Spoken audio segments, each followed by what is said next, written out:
What's going on, everybody?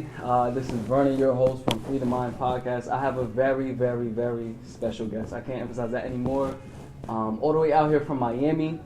I just gotta let her introduce herself, man. No introduction needed. Christina, thank you. Please introduce yourself. Thank you, Vernon. Thank you so much. It is a pleasure being here on the Freedom Minds Podcast. My name is Christina Ivette. I am a passive income strategist, and I'm just here to help the people. Thank you, Christina. So we did the workshop. You gave your whole presentation. I loved it, by the way. And thank you. I appreciate you coming on the show. You give us some game. Free the mind a little bit. Yes, So, absolutely. So how was the experience and your presentation? Like, what did you gather from that workshop today? Yeah, so the workshop was actually phenomenal. I am big into just helping the community, giving back to the community, and helping fellow entrepreneurs basically get that foundational information that they need. So from this specific workshop, I learned a lot. I learned a lot from you, and I learned a lot from the other speakers. And I know that I gave a lot of information, but the way I see it, I received a lot of information too. Like that I'm actually going to start implementing tomorrow, because I am an action taker. So it's like, you telling me start a podcast, I'm going to start the podcast tomorrow. I like that. So what they say, success loves speed? Yes, absolutely. And I believe that, and I operate my day-to-day life in that order, honestly. Okay. So tell the audience a little about yourself and what you do. You say passive income strategist? Yes, okay. Passive income strategist. We get fancy with the words now, but what does that really mean? Yes, okay. So let me just go back to, when I first became an entrepreneur. So I so I am a registered nurse, right, by trade, and I actually retired at 31 years old, and I was, pretty much burnt out in the bedside, trying to, find, different ways of becoming financially free. And so early on in my career, I knew that I could not be a nurse for a long time. So I gave myself about 10 years, but I ended up in that field for about 8 years. And I started my first business in 2015. It's called Elite Homes Enterprise, and it's a real estate investment firm. And I used, all of my money from my nursing career to fuel that first business. So I was actually like my first investor in my business. And from that one investment, from that first job, I started my I got my first investment in 2015. It was a small little house. It was $89,000, and I flipped it a year later for $235,000. And so having this first deal being a six-figure deal, it gave me all of the momentum that I needed to keep going. And I knew that I wasn't going to be, working in this corporate world for a long time. I knew that I had that entrepreneur spirit, and that I had to continue on, being the face of my company and like the CEO of my business. So that's how it first started, in just being an investor and being an entrepreneur. That's amazing, Christina. Like, you talked about so much stuff. Like, I can't miss this. Like, you went from a nurse at 31. Like, so many people already have their life established and figured out by that age. Family, kids, house, like, and then you just left everything. So how did you go from, being a registered nurse? I'm sure you were making, good money. So how did you go from being so, set on life to now you just quit your job and then now you're doing your own thing? Yeah, so I knew that my job was holding me back, honestly, because I didn't have that time freedom component in order to scale my business or grow it to what I wanted it to be. And so I decided, hey, I need to put myself first. I need to put my company first, because I look at my company like a child, like a baby. So I need to nurture it. I need to guide it. I need to do, all of those fundamental things in order to grow it. And so my company, honestly, it was stagnant. And I said, okay, well, I'm either going to help someone else grow their company by being an employee and, you know, working in that food chain, or I'm going to, you know, quit and grow my company to where it needs to be, to where it's scaling to multiple 6 figures and 7 figures. And so I had to make that decision. And the way that I end up doing that is because, you know, I had to build up that courage, honestly, because to be honest, it's scary leaving your 9 to 5. And nursing is actually 7 to 7. So it's 12 hours and it's hardcore. And I'm like, okay, I'm working 12 hours, 3 to 4 days a week, sometimes even 5 days, sometimes even 6 days a week in the hospital, when I could actually be putting in that same hustle, that same grind, and be working, you know, 12 hours a day in my business. And so it was scary because I wanted that safety net and I wanted that guaranteed paycheck. And I knew that, you know, even though my company was profitable, it was profitable because I was putting in work. So I was like, okay, I either have to get rid of this fear and take that leap and, you know, go full-time entrepreneur and full-time in my business, or I could stay in this position where I'm letting fear control me and stay part-time entrepreneur and full-time employee. And so I had to talk myself into it, honestly. And it was the scariest thing that I did. It was frightening. And I had to get pep talks from my husband and from other family members. They're like, no, you could do this. And I'm like, yeah, you're right. But like, you know, that paycheck bi-weekly or weekly, like, it's looking real good right now. And I left during the height of the pandemic when nurses were getting paid $10,000 a week. Wow. Like, because COVID was just so, you know, so fresh and so new in 2020, that, you know, we were getting top dollar. But I had to make that ultimate decision, and I did. $10,000 a week, though? Yes. And I said goodbye to that. I said no thank you. Yeah, so... Wow, that's crazy. 10,000, you give me 1,000, I'm good. I'm chilling. So that's amazing. Like that you even took the risk, because any other, I know me, I can't speak for nobody but myself. $10,000 a week. I mean, you're so comfortable at that point. I'm sure you already established yourself. I mean, as a nurse, you know, I got a lot of family members that work in the medical field. Like they work extremely long hours, like barely any breaks, and especially during the pandemic, I'm sure you had no time off. Right. So my question to you is, like, how did you find the time working all those crazy hours as a nurse to even start building your business? Yeah, so that is an absolute good question. Honestly, it comes down to time management, because in the beginning, when I was working full-time as a nurse, full-time is three days a week. So that's one thing that I love about nursing, is that you have more days off than you do days working.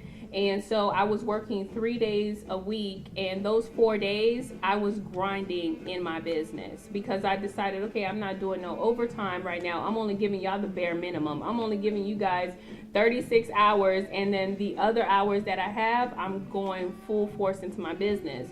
So in the beginning, I was working 3 days at the hospital, and then the other days I was going to these projects, honestly. So in the beginning, I did all of the footwork that I needed to do. So I did demolition. I, went to Home Depot. I went and got all of the paint and the tile and, everything that I needed to do. And I was full-time, honestly, full-time in my business. And that's how I was able to get this project learned, because I learned with the first project. There was so many mistakes that I made, but I was glad that I just jumped into it and made those mistakes, because I learned in the process.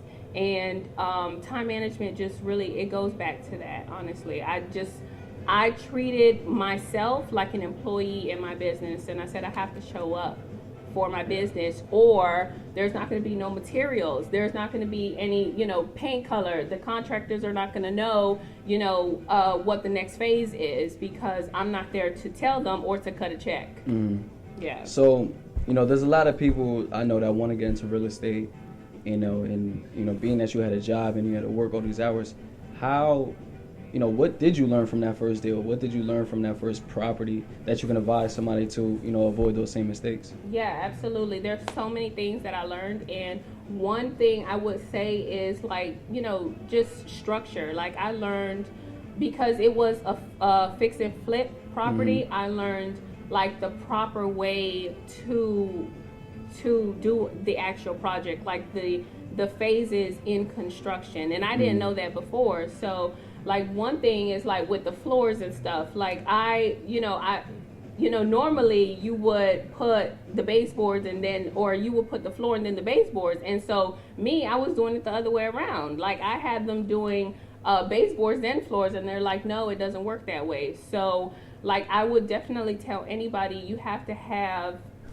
you have to have it all planned out. You have to have the structure, and just really do your research before getting into it, because it's hard when you're already in the trenches and then you are wasting money on mistakes because you have to go and redo things. So like another thing is that, like, I had the walls painted, and then I had to go and redo the walls after all the construction was done, because they were like had a lot of handprints and all this stuff. Like so it just wasn't looking right. So you got to. So exactly. So I'm like, okay, I have to do this step before this step, but I didn't know that prior to getting in, because I'm the person that I'm just gonna jump and then like ask questions later, right? Yeah. And so that's what I was doing, but I learned from experience, and I'm totally okay with that.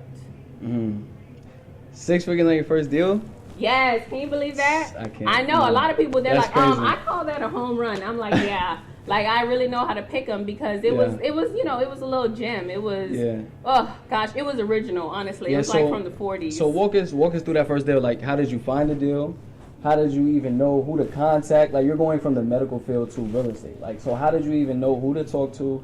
How to find a deal? How do you even know you even have a deal to end up making money 6 figures on your first deal? Yes. So let me go back to how I even got interested in real estate. I was actually driving to work, and I was listening to the radio, and there was a guy on the radio. He was like, you want to learn how to flip houses? Well, I'm from this TV show, Flip This House. I'm like, yes, I want to learn how to flip houses. And so I went to a seminar, and like that seminar, honestly, I learned so much information in those 3 days, that in that 3-day seminar. And I went and took action. So I started going on YouTube. I started learning a bunch of stuff, and I actually found a hard money lender. So that's how I was able to fund the deal. I got into different relationships with people that I actually was networking with at the event. And I found a hard money lender in Orlando, and I'm over here in Miami, Florida, and that's where I ended up finding the property. So so I already had funding, and they were waiting for me to find a deal. So I'm like, okay, it's time for me to find a deal. And I had actually subscribed to a bunch of wholesaler lists. And so one email, that house just popped up on the email, and I said, okay, let me go look, because I was comfortable with the neighborhood, because it was a neighborhood that I grew up in.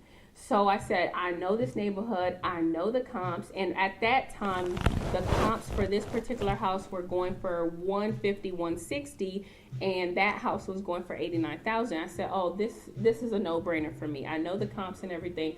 And so I end up, responding to the email list and told them that I wanted it, and I went and looked at it right away, because when you have hard money, you a cash buyer. So I knew that there was a lot of other competition. So I went, looked at it right away. I actually stayed on the property for like 2-3 hours, just really evaluating the deal. And I used a system in order to do that. And once I evaluated the deal, I said absolutely. And so I asked them for the contract, signed the contract, and we closed in 30 days with the hard money lenders. And these people, they were phenomenal. They was real nice. They actually ended up giving me 100% financing. So that's how I was able to really get this first deal going, because I didn't have to put up any like down payment or 20% or any of that other stuff. All I needed was the money to actually fix the house. And so I had 25,000 just sitting in a bank account, and that's what I was actually estimating the repairs to be. So all they did was ask me for proof of funds. I showed them the proof of funds, and I got the property.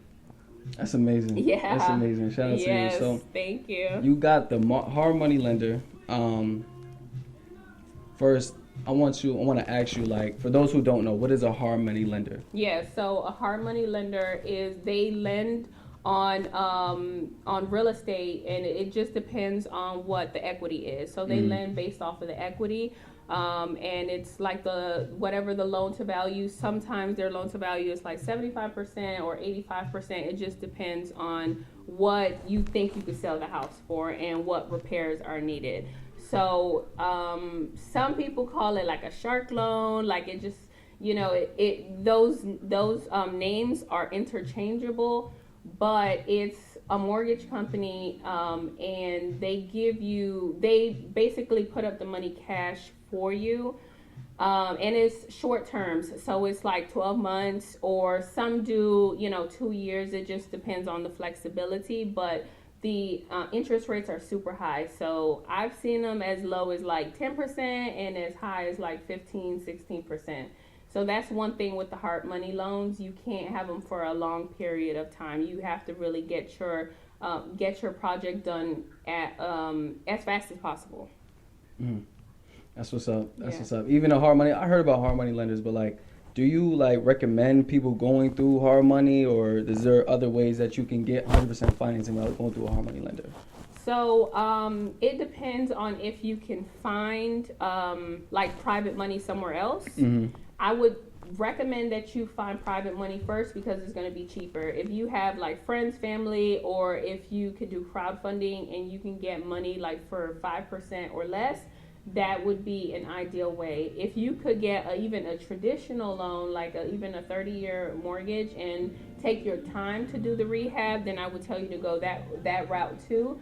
But if you can't, and there's a deal on the table and you want the deal, go for the hard money, because all you have to do is just do it as fast as possible, honestly. So flip that house in 3 months, or 4 months, whatever you can do in order to get the deal done, because you don't want to walk away from a good deal just because you can't find private money. Use hard money.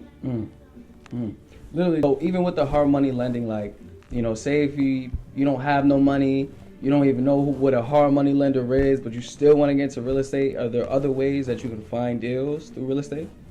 Other ways that you could find deals, well, you could find deals anywhere. Like I found deals on like Zillow, on Realtor.com. I found deals from other realtors. Like, it just depends. I like wholesalers just because that house is not on the market, so you don't have like the time constraints when it comes to the market and the financing and all that stuff. But you could even find, private deals where if you see like an abandoned house, and you could definitely tell what an abandoned house looks like, because like the grass is really high, like mail is like piling out of the mailbox, like, all of these signs, right? It looks like unkept, like it looks really rough. So you could definitely tell, and all you have to do is, mail the owner.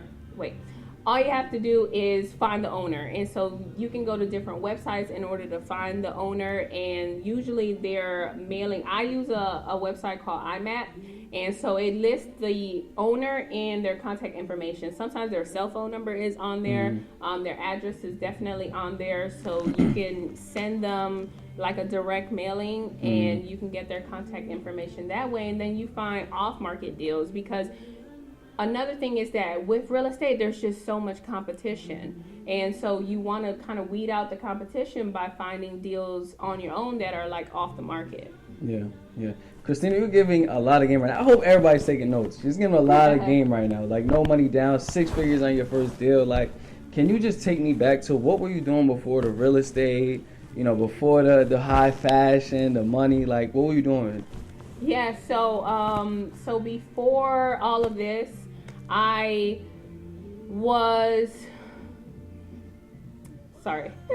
So before all of this, I was I was just working full time, honestly, and I was, before nursing, I was a college student. Before college student, my first job was working in McDonald's, honestly, and I just knew that I had the entrepreneur spirit from then because I was working in McDonald's thinking to myself, how can I own this McDonald's? How can I be a franchise owner? And I was talking to the big bosses. I was talking to the CEOs of that particular franchise. And I'm like, how can I do what you do? So I was ready to cut deals at 14, honestly. But I always knew that I had that entrepreneur spirit. And I was just waiting for the perfect opportunity in order to start my business. Mm-hmm. Yeah. So what school did you go to? So I went to the University of Florida, okay. Go Gators, and then I transferred and I went to Nova Southeastern University in order to go to nursing school. Mm-hmm. So you went to nursing school, did the full 9. Do you recommend people going through college, and how do you feel about college? Okay, so college knowledge is power. Mm-hmm. Let's just put that out there. Applied knowledge too, absolutely. But I definitely recommend, getting wherever you get your knowledge from, that's up to you. So when it comes to college and university, I'm not going to say that people are moving away from that, but it's definitely becoming different because now people are actually into learning from their peers, learning from people who are actually doing it, right? So for me, if I wanted to learn about real estate investing, I would get a real estate mentor, right? An investor that also offers mentorship. But when it comes to these specialized skills like nursing and stuff, you can't just get that out there, in the streets. Mm-hmm. You have to go to university. Right. So it depends. You want to be a professional, or do you want to learn a skill from someone who's actually doing it, right? And in some of these colleges, I see that let's say you're taking an entrepreneur class, right? Mm-hmm. That's a class that you can learn from someone who is actually an entrepreneur, right? You could be an apprentice. Because in some of these colleges, the professors that are teaching this information, they are either not entrepreneurs or they've been retired from operating a company for 15, 20 years. So mm-hmm. they're not really in it, but they're teaching you the information. Right. So I want to learn from someone who's actually in it, doing it every day, breathing mm-hmm. it every single day. Right. But in order to be successful, you do not have to go to college. Yeah. You do not. There's a lot of people that drop out. The guy mm-hmm. who invented Facebook, he dropped out of college. Right. He's a billionaire. Literally. Exactly. So, if I could do it all over again, I would not go to college. I love nursing, but I would go, I would honestly get a skill, become a realtor or become, I don't know, an independent contractor or something. I would do something else in order to build up that capital to start my company versus sacrificing 4 years of college, because that's 4 years that I was a broke college student not doing anything versus I could have been selling houses mm-hmm. and if I sell, let's say if I sell one house a month and my commission is $10,000, that's already, over six figures. So I would have went that route if I could go back. Right. I mean, salute to you. You better than me. I did 1 year in college and that was all she wrote. Yes. So honestly, truth be told, college, I didn't really learn much from college. It was mainly more about the experience and the people. College, universities, people really don't talk about it. It's really a networking in place. Yes, everybody from the same place. If you just met somebody with your own, that's aiming for the same degree as you, you're gonna meet amazing people that have the same mindset as you. And I kind of think about that in business too. If you're going to go learn something, as far as real estate, you're gonna go to somebody that's doing real estate already. Yeah. You know what I'm saying? So, do you recommend somebody just getting a mentor or just straight YouTube University? Where do you go to learn all this stuff? Well, YouTube University is amazing. I mean, I learned so much from that platform. But I definitely recommend mentorship just because you want somebody holding your hand, helping you out step by step in your journey. You don't want to be doing your journey on your own because you're going to be making a lot of mistakes. And if you get a mentor, that's actually going to weed out a lot of mistakes because they've already been there and done that, and they're going to guide you the right way and tell you, hey, you need to go down this way and not that way. You need to choose this route and not that route. So mentorship is key, and you definitely want it with a like-minded individual because you have to have that, you got to build that relationship with your mentor. You have to trust your mentor. You have to also be coachable. Honestly, you have to be what I call mentorable. Right. Yeah. Coachable. You're right. Really, you got to be able to learn. You do. You do. And have an open mind, honestly. Yeah. Disclaimer, YouTube University is not a real university. I had some people ask me that too. It's just YouTube. I just want to put that out there. Yeah. Somebody asked me that before, so. Anyway. Yeah. My whole thing is like about mentors. When I was first learning, I went to YouTube University and learned everything I needed to know as far as like podcasting. And then before this, it was real estate and wholesaling. Like, I messed up a lot, and I wasted a lot of money just trying to wholesale. But until I got a mentor, it kind of, yes, I paid him, but it expedited the whole entire process. Now I think about it, like, the information that I got and the money that I spent saved me a lot more time, a lot more energy, and a lot more money if I would just did it myself. So, like, how do you know if you have the right mentor? So before even choosing a mentor, you have to trust that person. And you have to know that that person is already where you want to be, honestly. So if you are, like, for example, you have a podcast, right? So if your mentor is a podcaster, they already have the platform that you want to basically create, right? So that's key, honestly, before you choose a mentor. Mm-hmm. Yeah, definitely. And if your mentor doesn't have a mentor, you might want to reconsider your mentor. Just saying. So, like, this is amazing. Like, 6 figures, first deal, and then during the workshop, you gave us a lot of game on just passive income, like when it came down to crypto, stocks, options. Can you talk about like that side of the business for me? Oh, yeah, absolutely. So besides my real estate investment firm, I also have a brand called 7 Ways to Wealth. Mm-hmm. And with that brand, I teach passive income streams. So that is actually how I was able to officially retire from nursing through my 8 different ways that I, make money, my 8 different streams of income. And a lot of those streams of income have to do with the stock market, specifically investing in indexes, with the cryptocurrency market, which is, a new up-and-coming market. It's at its infancy.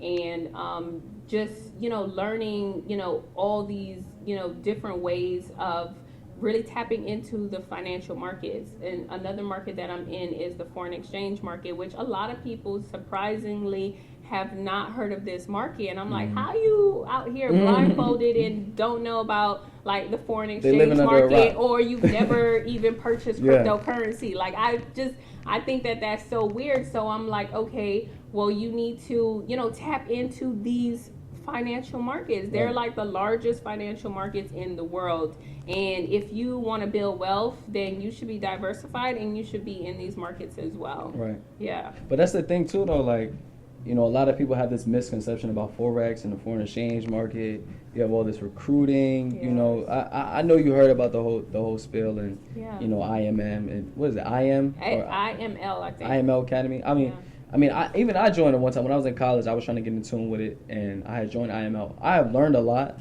but they're more focused on the recruiting side, and I'm assuming you're more based on just the trading. Yeah. So when it comes to Forex, there's a lot of scams. There's a lot of scams with Forex. There's a lot of people I don't know if they're in this country, but I'm pretty sure they're in another country. They're out here. And they're hitting you up on all the social media platforms, all of the like telegrams and all of that stuff.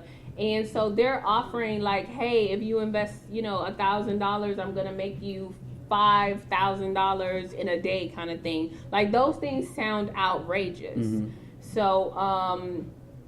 So when it comes to that, you just need to be mindful of where you are investing, and you also need to do your research too. Like, if somebody's going to present an investment to me, I'm going to do my research. I'm going to go straight on Google and find out what's the information of this, of this company? Have they ever been labeled as a scam, or have they ever been, tied into, into that? Yeah. And once I do my research, then I move forward with the investment.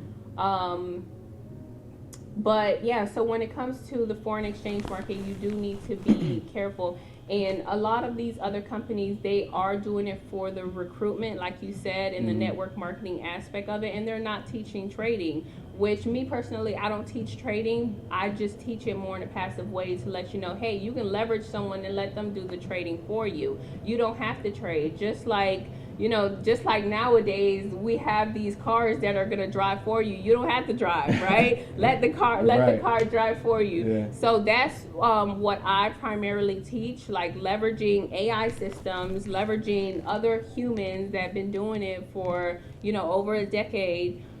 In order to have your passive investment streams, working and operating for you, so that you don't have to do any of the work, because you can decide, do you want to do the work and, learn how to trade and, move forward and be a trader, or do you want to leverage someone else who is trading for you, and then you get to have time freedom. Right. You talked about time management earlier. I want to talk about that a little bit. So how do you keep yourself grounded? How do you keep yourself disciplined enough to even, because running a business is not easy, right? And I feel like, everybody, there's this whole like facade, like entrepreneurship is the thing to do. It might not work for everybody. Corporate might work best out for you. So my whole thing is like, how do you keep yourself sane? Like running a business is not easy, so how do you keep yourself grounded, disciplined, and, keep your head on a swivel, Yeah, absolutely. And it's, like you said, it's not easy. And you can get stressed and you can get overwhelmed, and you could sometimes want to even shut it down. Like, okay, I'm walking away from my business, but would you walk away from like your infant baby that you, just created? Absolutely not. So one, I give myself pep talks. Honestly, like I give myself pep talks, and I'm like, no, you got this, like you can do this. And another thing is that I do affirmations too. So I have a whole entire routine where in the morning I start my day off in control, because you can, jump out of the bed and, just start your day any kind of way, but that's putting you in a position where you're going to be influenced by the first thing that you see. So I don't allow that. And I'm like, very much into being, in control and having my day go the way I planned. So I start my day stress-free with meditation. Okay. And meditation to me is key. Once I started doing meditation over a year ago, it has changed my life, and I don't let anything come in between me and that. That's like my relationship to get me centered, to get me focused.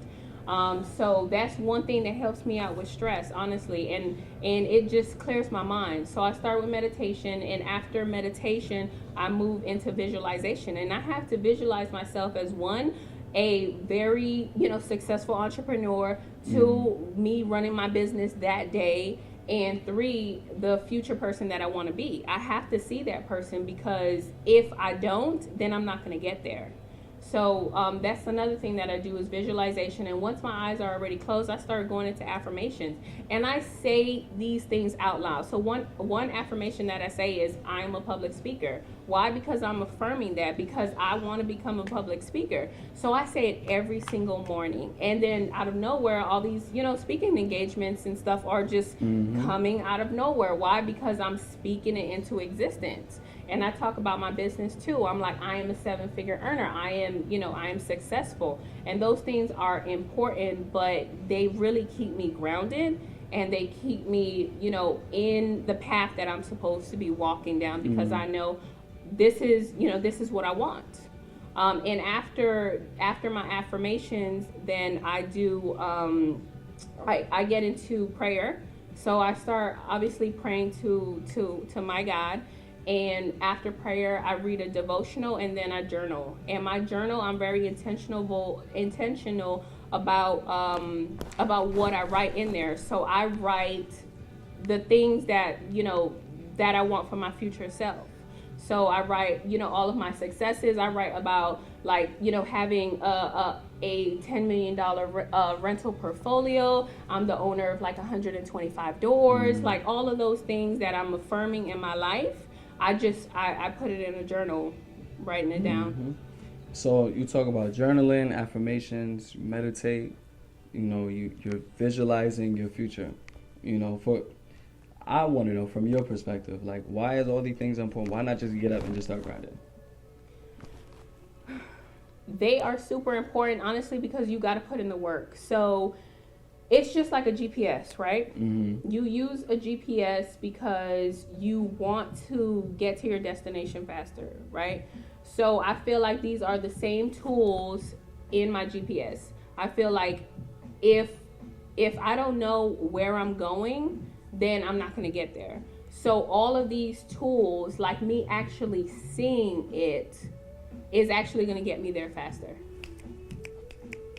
Talk about it. Yeah. Talk about it. Nah, I like that though. I like that. Even, you know, I know there's a lot of successful people that, you know, that talk about, they preach affirmations, you know, goal setting. You know, what are kind of like your goals and as far as business? You know, you had your first deal being 6 figures. You know, you're passively, you know, making income and you're teaching people, you know, so what's next? Yeah, so my number one goal, which I actually keep a goal card on me. So I like have it with me right now. It's not like physically on my body, but it's in this room. And so it's actually an index card. And on this goal card, it says, I generate $100,000 per month. And so that's my goal right now. And I only have one goal. So that is my goal. And once I'm done and I've accomplished that goal, then I can move on to my next goal. So then I can retire that goal card and create a new goal card with whatever new goal I have. So, you know, so that's that. Yeah, I hit 100K a month. Yes. Nah, that's what's up. That's what's up, Christina. You're so dope, like amazing. Like even off camera, like we had conversations and it was straight business, but Yeah. you are so dope. You are so dope. Thank you so like much. it for I sure. appreciate that. Yeah, absolutely. So like, you know, you're doing all these things. You have a lot of businesses. You know, you're married. You know, do you have kids? Yeah, You have kids? I have 3 kids. You have 3 kids. 10, 3, and 2. 3 kids, you're married. Like, how do you have time to, you know, you have business, right? That takes up, I'm assuming, majority of your time. So how do you like have that life-work balance? You know, how does that work out for you? Oh my God. So that balance is actually challenging, and I'm still a work in progress when it comes to it. But honestly, it goes back to just managing your time. So I set my work hours in between my family life. So in the morning when I wake up, I know that I have to drop my son off to elementary school. So that's at 8:30 in the morning. So I don't start working until 9 a.m. because I have to get all of that situated. Once I drop my son off, I come back and I have breakfast with my kids, with my 2-year-old and my 3-year-old. And once I'm done with that, then I'm on go mode and I'm grinding from 9 until 4 o'clock in the afternoon. So those are my business hours, and I don't deter from my business hours. I don't change it because I know that after my business hours is family time, and I can't let anything, you know, interfere with that because my kids are so young, Right. and they are, you know, they just need that guidance. So after, you know, I shut the business down at 4 o'clock, I go pick up my son from after school care, and then we do family things. We go to the park, we do whatever we need, whatever we need to do, but I'm in mommy mode at that time. Right. Mommy mode, wife mode, all of that stuff. So I think that there needs to be a healthy balance and a healthy separation. So I know before 9 a.m. is family time. After 4 p.m. is family time. And, you have to stay consistent with it. You can't really let it mix and mingle.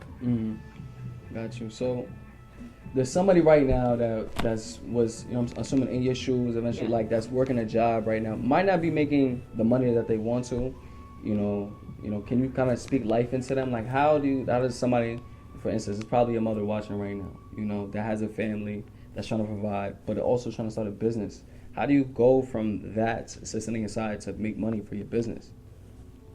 So honestly, for anyone who is looking to get into entrepreneurship, I would tell them just to take action, not to procrastinate, because I did that. I allowed myself to procrastinate for a couple years before I even started my business. And once I started my business, I was like, okay, well, why did I wait so long?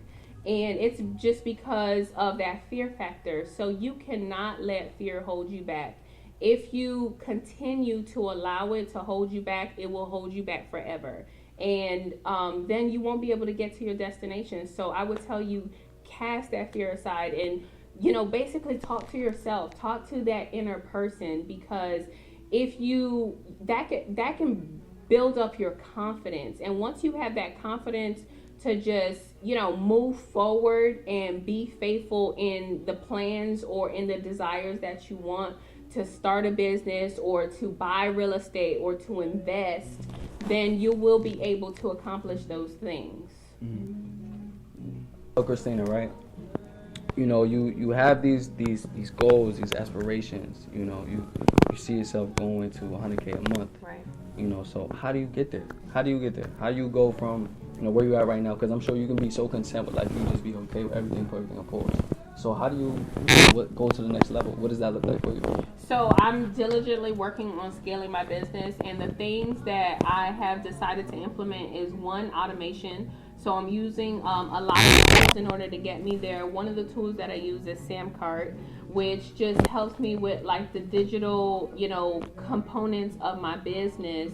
And another thing is just building a team, honestly, because I can't do it by myself. I'm not, I've been a solopreneur for so long, and it's just, it keeps you basically stagnant. So I know that I can do everything in my business, but I can also duplicate myself and have someone else taking over those tasks so that I can work, diligently and efficiently in my business.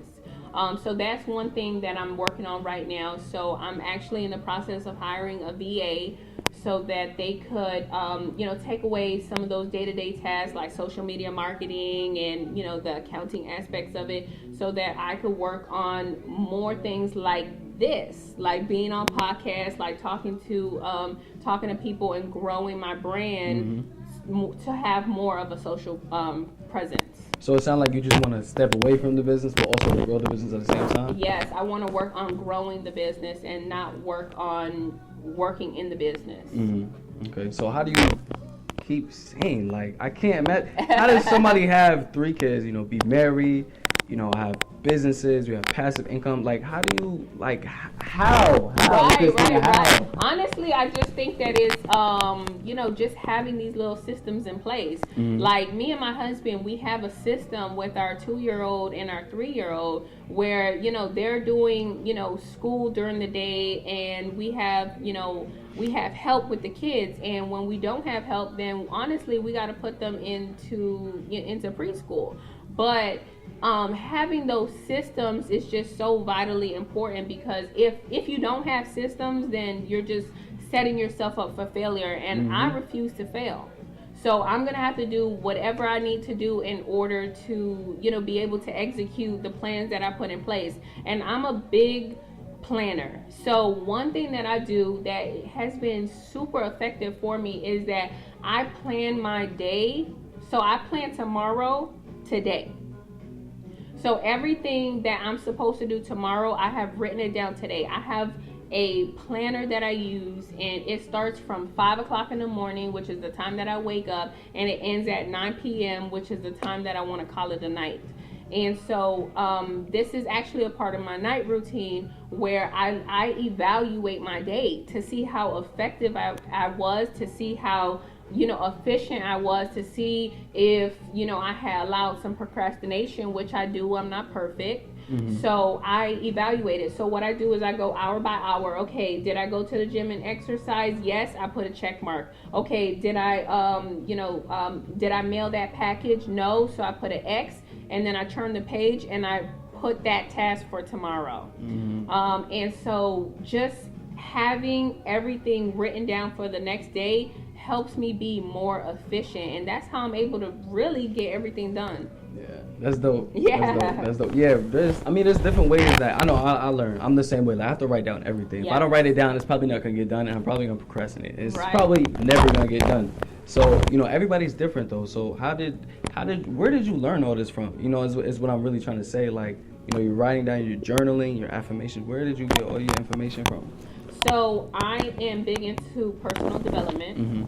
And a lot of the stuff like the night routine, I learned it from like, some of the big time guys that, I read books on, like one is Grant Cardone, like that 10X 10X book. The other one is Deepak Chopra, where he's talking about like the meditation and getting control of your day and stuff. Mm-hmm. And then a lot of like the mindset stuff is from people like Joe Dispenza and stuff like that. So I am big into personal development.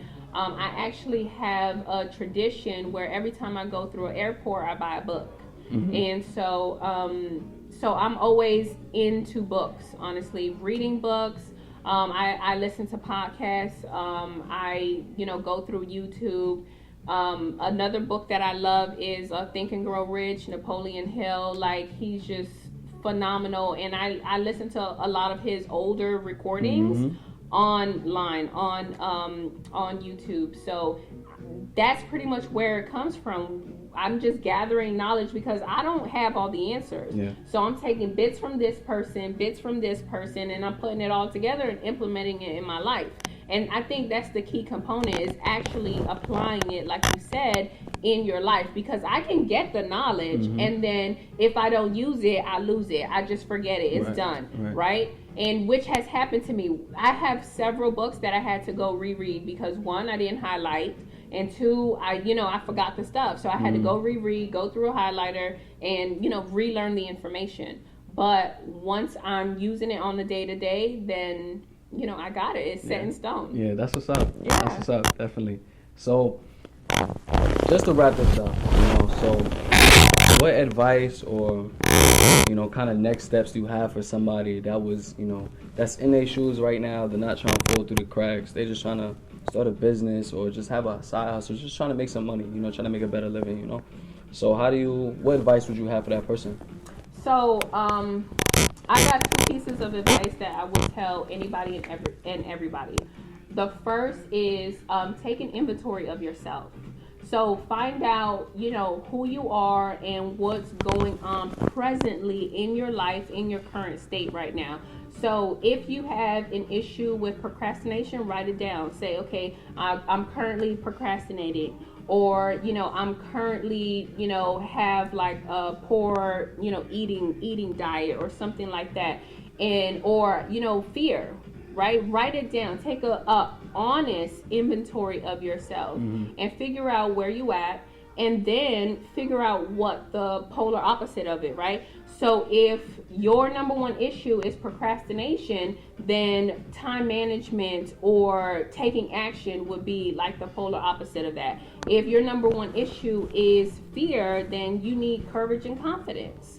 So that's one thing. So take an inventory of yourself, because you need to know yourself first before you can move forward effectively. The second thing I would tell anybody and everybody is to write a letter to your future self. And I've heard this plenty of times, but I do it all the time, honestly. I'm always writing a letter to my future self, the future Christina. So who do I want to be? And so I'm actually, just pen and paper, and I always use blue ink. Why? I don't know. I learned it. I learned it from one of the greats. They say, it actually stimulates creativity.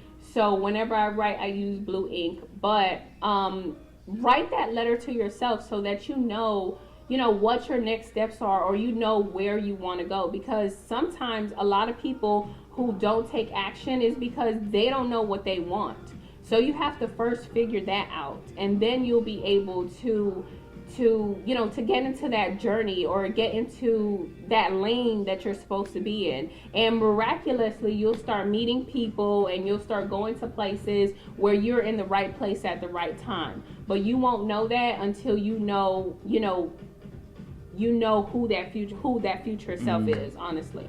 So you have to see who you want to be before you actually become that person. Yes, you said it. Ah. That's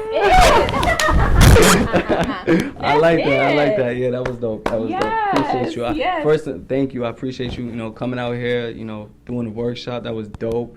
Doing the podcast. Yes. Dope. Thank you. Thank you. Yeah, I appreciate you. Definitely. And when I come out to Miami, we definitely have to work a little bit more. Sure. I'll be out there soon. I'll actually be out there in June? Okay. So when I come out there, we I'm gonna work. Be in town. 305, baby.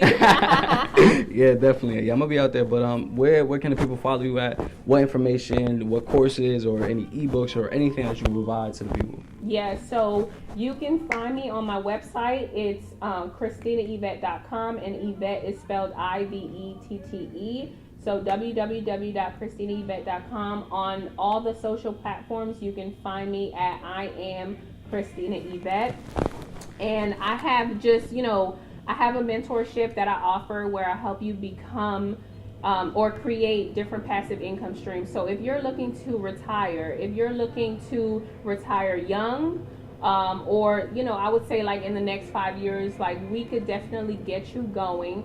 The mentorship it helps you with all of that. So you are going to be creating different streams of income in the crypto space, the foreign exchange space, and the stock market. Okay. So definitely go to my website and you'll be able to find the link for that if you are interested. Thank you. So don't forget, like, comment, subscribe first and foremost at Freedom Mind Podcast. Look, she gave a lot of game, Christina. I appreciate you. Thank you so much. Thank you. If you didn't have your notebook out, you're doing yourself a disservice right now. She gave a lot of game. And most importantly, I really just much rather just somebody just take action. Whatever you learn from here, comment and really just apply the knowledge that you learn from anything, really. So, thank you. Thank that was you a great so show. much for having me. Yep. So don't forget, like, comment, subscribe. I'll see y'all next episode. Bye. Appreciate you. Thank you. That was dope. Yeah, for sure.